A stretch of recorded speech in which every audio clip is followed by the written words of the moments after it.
রাজধানী পল্লবীতে মিরপুর শহীদ স্মৃতি মার্কেট ব্যবসায়ী বহুমুখী সমবায় সমিতি লিমিটেড বর্তমান কমিটির নানা অনিয়মের, দুর্নীতি, পদ বাতিল করার হুমকি প্রধানসহ মিথ্যা, বানোয়াট, ভিত্তিহীন রেজুলেশন করে সাধারণ সদস্যদের বিরুদ্ধে অভিযোগ দায়ের করার কারণে আগারগাঁও সমবায় অধিদপ্তর এর সামনে মানববন্ধন করেন সাধারণ কমিটির সদস্যবৃন্দরা।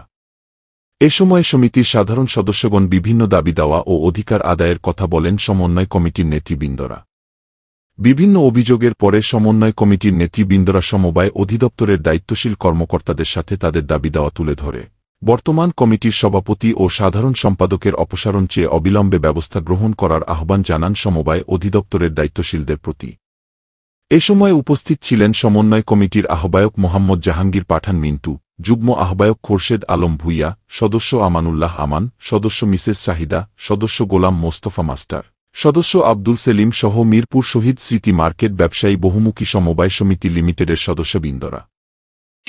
আমি সমিতির সাধারণ সদস্যগণ কর্তৃক গঠিত যুগ্ম আহ্বায়ক আপনাদের আজকে মানববন্ধনে আপনাদের সমিতির বিভিন্ন অপকর্ম বিষয়ে সমিতির সম্মানিত উপস্থিতি, কি দাবি ও বিষয় নিয়ে আমাদের আজকের এই মানববন্ধন তাহা আপনারা ইতিমধ্যে অবগত হয়েছেন। তারপরে কিছু বিষয়ে আমি আলোকপাত করেছি। আজকের প্রতিপাদ্য বিষয় হলো আমাদের দুর্নীতি হটাও, সমিতিকে বাঁচাও। আমাদের মিরপুর শহীদ স্মৃতি মার্কেট বর্তমান কমিটির সভাপতি মোহাম্মদ ফজলুল হক এবং সম্পাদক জনাব মোহাম্মদ আজিজুর রহমান সরাসরি কাজ নিরীহ সদস্যদেরকে বঞ্চিত করে চলেছেন। তারই নমুনা হিসাবে বলতে চাই, তারা 26/6/2025 তারিখে সাধারণ সভা ডেকে এতে অবৈধভাবে 3 ও 7 তলা ফ্লোর স্পেস বৈধ করার জন্য এজেন্ডা এনেছেন।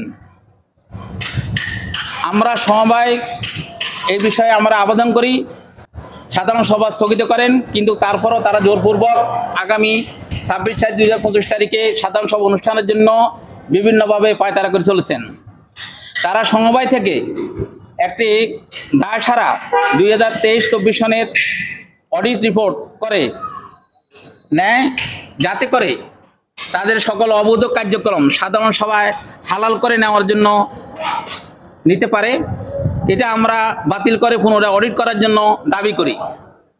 সরাসরি দুর্নীতিবাজ জনাব মোহাম্মদ ফজলুল হক নানাভাবে সমিতির অর্থ লুটপাট করে যাচ্ছে এবং ভুয়া বিল বাউচার বানিয়ে অর্থ আত্মসাৎ করে যাচ্ছে। তাদের এই বিষয়গুলো আমরা বহুবার লিখিতভাবে সমবায় কার্যালয়কে জানিয়েছি, কিন্তু সমবায়ের কিছু ব্যক্তি তাদেরকে সহযোগিতা করে যাচ্ছে, যার কারণে আমরা সদস্যগণ কোনো প্রতিকার পাই না। সমিতির 3 তলা ও 7 তলার বিক্রি করে মাত্র 8,97,40,000 টাকা, অথচ এটার মূল্য বর্তমান বাজার মূল্য প্রায় 100 কোটি টাকা।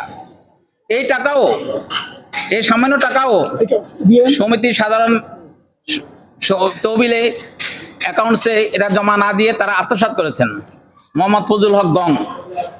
অথচ এই সমিতির বর্তমান বাজার মূল্য প্রায় 100 কোটি টাকা। আমরা সদস্যগণ এই সম্পদ উদ্ধারের জন্য বিভিন্নভাবে সমবায় এবং কমিটির কাছে ধর্ণা দিয়ে আসতেছি, তারা কোনো কর্ণপাত করতেছেন না। তাদের সকল অনিয়ম ও অপরাধগুলো হালাল করে নেওয়ার জন্য উঠে পড়ে লেগেছে। আমরা সদস্যগণ যে অবস্থা দিয়েছি, আমরা আজকে মানববন্ধনের মাধ্যমে সভাপতি সেক্রেটারির অপসারণ চাই।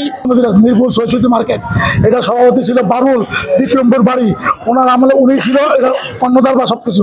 ওনার পরে আছে আমলিগের আলী আদার কমিশনার, সভাপতি তার আন্ডার করছে। তারপরে নিচে রজব, তারপরে নিচে রজব কমিশনার, তারপরে নিচে বাপ্পি কমিশনার। এইটার ভিতরে মানব জীবনে 72 থেকে 2025 পর্যন্ত একবারও নির্বাচন হয় নাই। তারা এই মার্কেটের প্রত্যেকটা লোক এখানে এতভাবে নির্যাতিত, আজ থেকে 40 বছরের উপরে হয়েছে মার্কেট। ঠিক মতন প্রত্যেকে হিসাব পায় না, টাকা পয়সা পায় না। যখন তারা যেভাবে নির্বাচন দেয়, নির্বাচন কারো কাছে নির্বাচন না হয়, কখনো নির্বাচন দেয় নাই। এই অডিট যেটা হয়েছে সেটা কোনো একটা অডিট হয়েছে নামে মাত্র, সেটা নিরপেক্ষ অডিট হয় নাই এবং তারা তাদের কাজ চালু রেখেছে। তারা সেই পুরনো ভাড়াতেই সদস্যদের ভাড়া দিয়ে যাচ্ছে, ভাড়া বাড়ানোর কোনো রকমের কোনো আভাস পাওয়া যাচ্ছে না। এর প্রতিবাদেই আজকে আমরা এখানে মানববন্ধনে দাঁড়িয়েছি। আজকে আমাদের এই মানববন্ধনের একটাই উদ্দেশ্য যে আমাদের এই সমিতি, নিবন্ধিত সমিতি, স্বাধীনের পর থেকে সমিতিটার জন্য আমাদের এখানে সুষ্ঠু কোনো নির্বাচন আদৌ হয় নাই। এরা অনির্বাচিত কমিটি এবং এরা দলীয়ভাবে এটাতে প্রভাব বিস্তার করে রাখছে। সাধারণ সদস্যরা যারা তাদের ন্যায্য দাবি করেও তারা দাবি পায় না, তাদের অনুমতি ছাড়াই 2টা ফ্লোর বিক্রি করে ফেলাইছে। আমরা জানছি 5 বছর পরে 18 সনে ফ্লোর বিক্রি করছে, আমরা 1 বছর আগে জানতে পারছি যে ফ্লোর বিক্রি করছে। কার্যকারী পরিষদকে আমরা জানাইছি যে এটা কীভাবে বিক্রি করা হলো, তারা বললো যে আমরা এটার প্রতিবাদ করতেছি। এখনো পর্যন্ত কোনো প্রতিবাদও করে নাই। অফিসকে তারা ম্যানেজ করে অন্যায়ভাবে